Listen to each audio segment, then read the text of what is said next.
పశ్చిమ గోదావరి జిల్లా ప్రజా పంపిణీ వ్యవస్థను మరింత పటిష్టంగా అమలుపరిచేందుకు ప్రతి ఒక్కరూ తమ వంతు కృషి చేయాలని ఇన్ఛార్జ్ జిల్లా joint collector J Uday Bhaskar Rao కోరారు.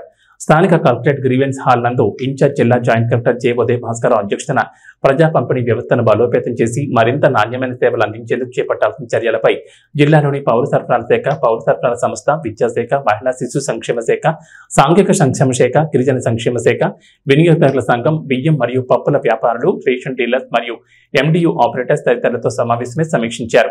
ఈ సందర్భంగా మాట్లాడుతూ పేద ప్రజలకు ప్రజా పంపిణీ వ్యవస్థ ద్వారా అందించే నిత్యావసర వస్తువుల నాణ్యతలో గానీ, తూకంలో తరుగుదల గానీ ఎట్టి పరిస్థితుల్లో ఉండరాదన్నారు. ప్రజా పంపిణీ వ్యవస్థను మరింత పటిష్టం చేసేందుకు సలహాలు, సూచనలు అందజేయాల్సిందిగా కోరారు. సివిల్ సప్లై డీటీలు క్షేత్రస్థాయిలో తూకం మిషన్లను తనిఖీ చేసి ఏదైనా లోపం ఉంటే వేరొకటి వెంటనే మార్చాలని ఆదేశించారు. తూనికంలో తేడా చేస్తే ఎట్టి పరిస్థితుల్లో ఉపేక్షించేది లేదని హెచ్చరించారు.